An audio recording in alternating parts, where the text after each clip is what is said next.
Oh my goodness, people. If you want to see my review of this episode, Season 3, Episode 3, People of Earth, please stay tuned.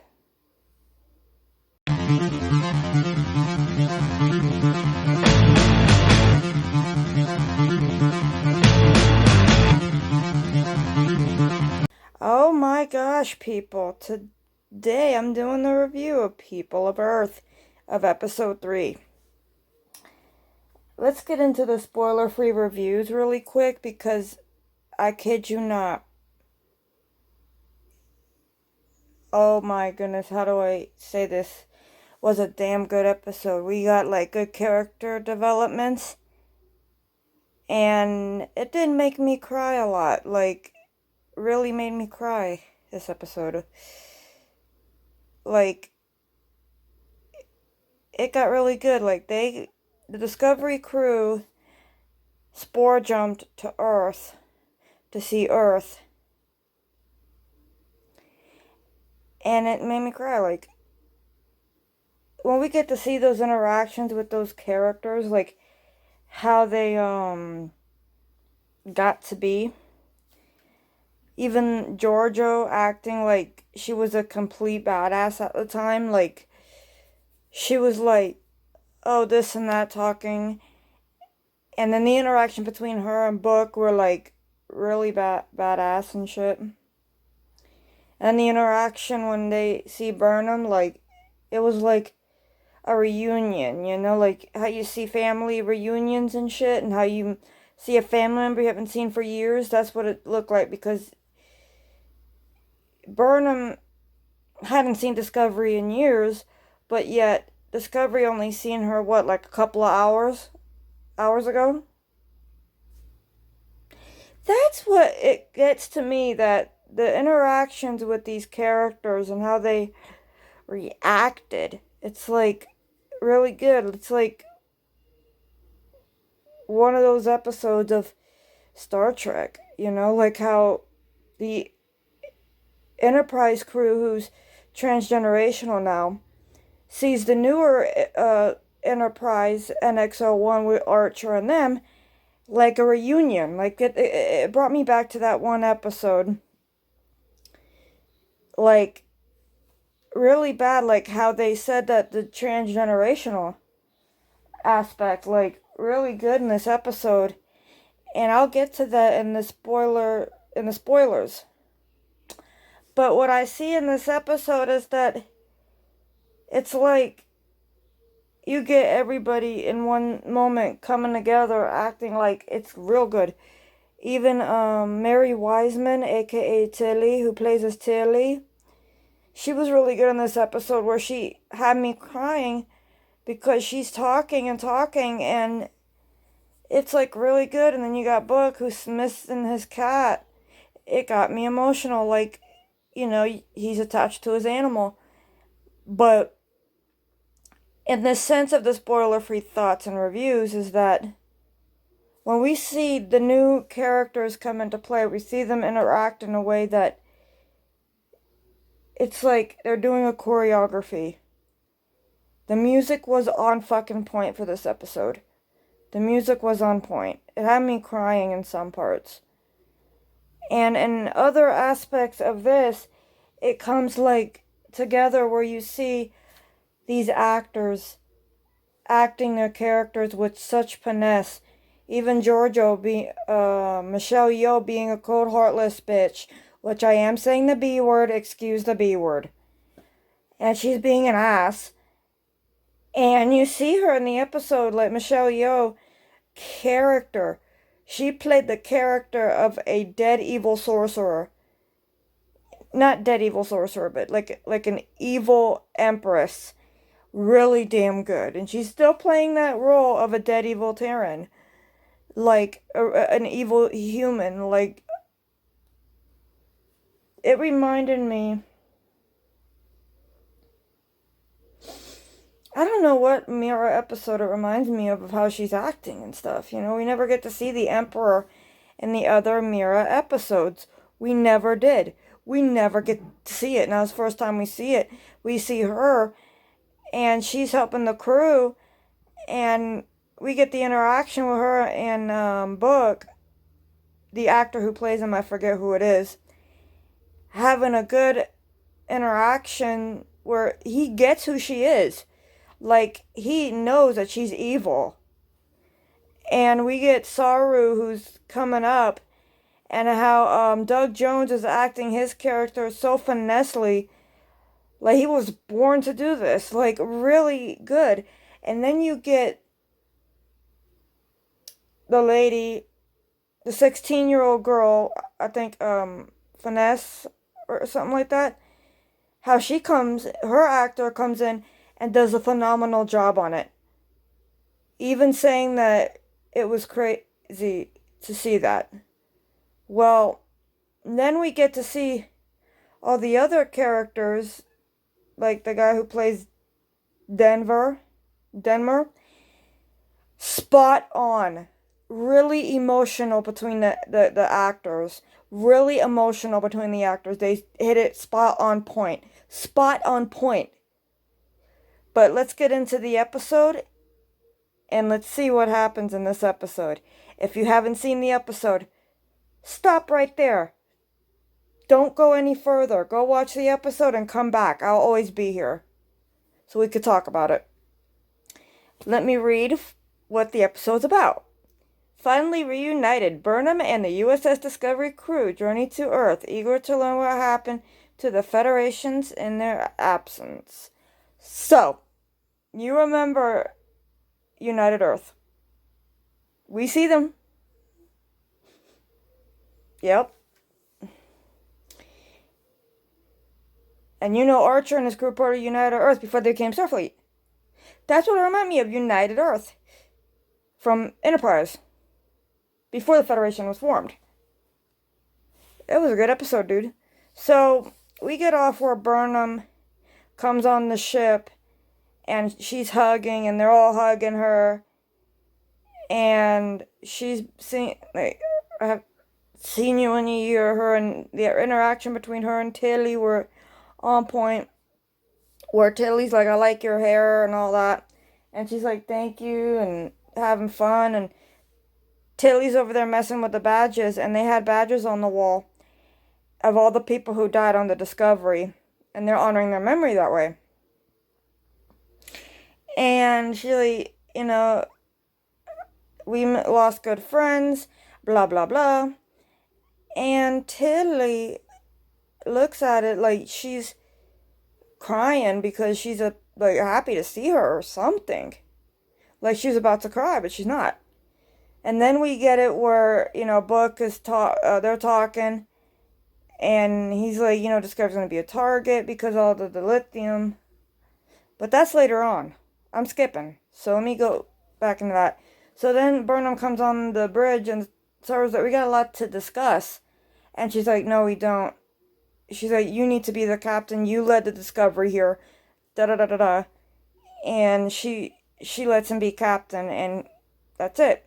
And he wants her to be the first officer, which she's kind of not into somewhat, because she's been missing the Discovery for years, but yet the Discovery only seen her a little hours ago. Like I said in the spoiler thoughts. Spoiler-free thoughts, my bad. And then we get to see that Burnham and them are like, let's go visit Earth. And they do, and then they go to Earth. And she's like, you know what? Let's get Book some dilithium. So they go in there, and there's a huge room full of fucking dilithium, and there's robotic arms grabbing dilithium and checking them. And he's like, damn, you'll be able to fill up a village with this. Or a fleet of ships. And he gives her some, and she's like, this is going to be a target. And this monster decides to come, this monster was going to come. And they said, let's just hide the dilithium on your ship, and you can cloak. You can be on Discovery. So she comes on so they bring Book's ship and transfer the dilithium, and he cloaks, and he goes on the ship. Meanwhile, they get to Earth by spore jumping, right? And as soon as they get there, the United it's United Earth, no Starfleet. Starfleet left Earth. And this Captain Vauve comes out and tells him, you need to leave via section blah blah blah, I forget the section. And he's like, we don't follow that section, we're a Federation ship. And Saru pauses and makes up a little white lie, which gets her to think, oh yeah, this is a transgenerational ship. But it's not. So he makes a little white lie saying we're descendants of the crew. And we just came home.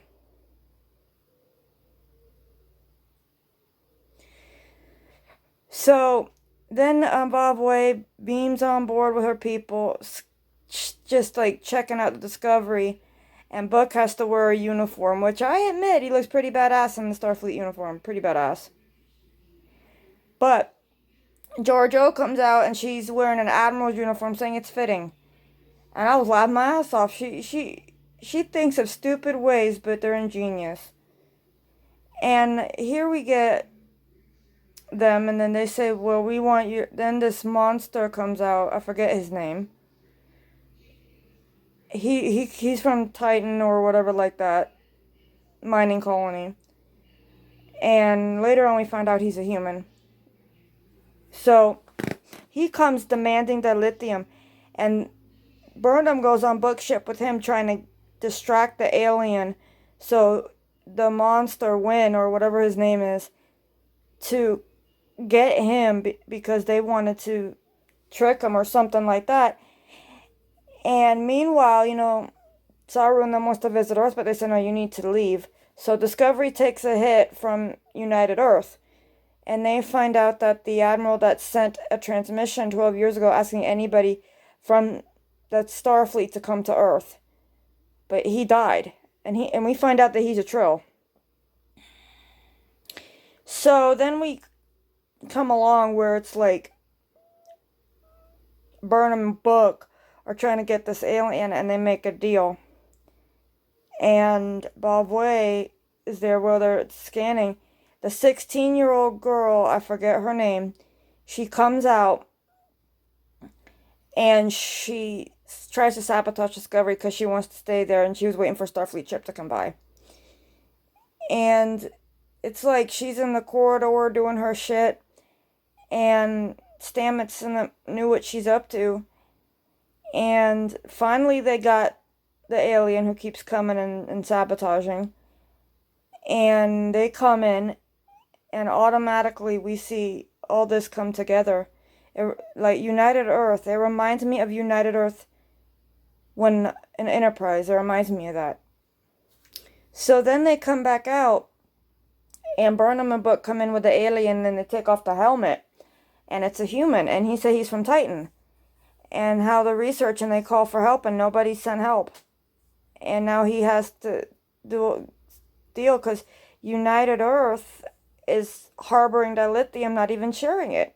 Like, they have more dilithium to power the Federation again, but they don't want to share it. Like, they departed from the Federation. And let me tell you something. Earth is the founder. Earth was a founding member of Starfleet. And guess who made Starfleet? Humans. So why would they depart from Starfleet? I don't know why. But we'll get into that probably next episode or further on. But that's just dumb. And then they say that, oh, we're United Earth. But you're the ones who made Starfleet. United Earth made Starfleet, you moron. Oh my god, that's dumb. Ah! So then we get going on, and she's like, you know what, you can come visit anytime. Because Discovery because they saved their ass. And meanwhile, Saru and Burnham are there, and they're doing stuff. And the girl, 16-year-old Wynn, or whatever her name is there, learning about spore drive from Stamets, and said, you're looking for, because she comes in, and Bob says she could stay on your ship. And the 16-year-old girl's like, you're looking for that admiral? And she's like, yeah. Well, I'm him. Funny, then we found out that she has a symbiont in her body, a human with a symbiont. And she can't, that's what she said. So then we get Tilly and some of the Discovery crew visiting Earth, which used to be Starfleet Academy. And she goes up to this big, huge oak tree, and she just like, I used to study here. And somebody else said, this is just like we're home, but 930 years later. And then Saru calls saying, we gotta go, we gotta do this, and that. And then, Tilly says, can we have 5 more minutes? Please, 5 more minutes. And found out 16-year-old girl sabotaged them because she wanted to stay on the ship. And Stamets found her out. And Tilly did too. So Tilly is just there, and they're all sitting, and we get a good shot of them all around that tree and looking up, and then we get a good shot of San Francisco 930 years later. And it was like, wow. And then I was like, wow. But the thing I don't get is, why did Earth depart from Starfleet? Why? Because United Earth was the one who made Starfleet. United Earth made Starfleet. Created Starfleet. Why would you leave Starfleet if you created it? If you created Starfleet. United Earth Captain Jonathan Archer made fucking Starfleet. Made the Federation, basically. Made the Federation, my bad. Made the Federation. Why would you depart from the Federation if you created it? United Earth created it. I don't get it. Maybe they'll explain it in the upcoming future episodes. Well, if you like my review, please rate, comment, share, and subscribe. And if you haven't, please hit the subscribe button. It's free. So you'll know every time I do a video. Hit the notification bell so you know when I do a video. And I'll see you in the next video.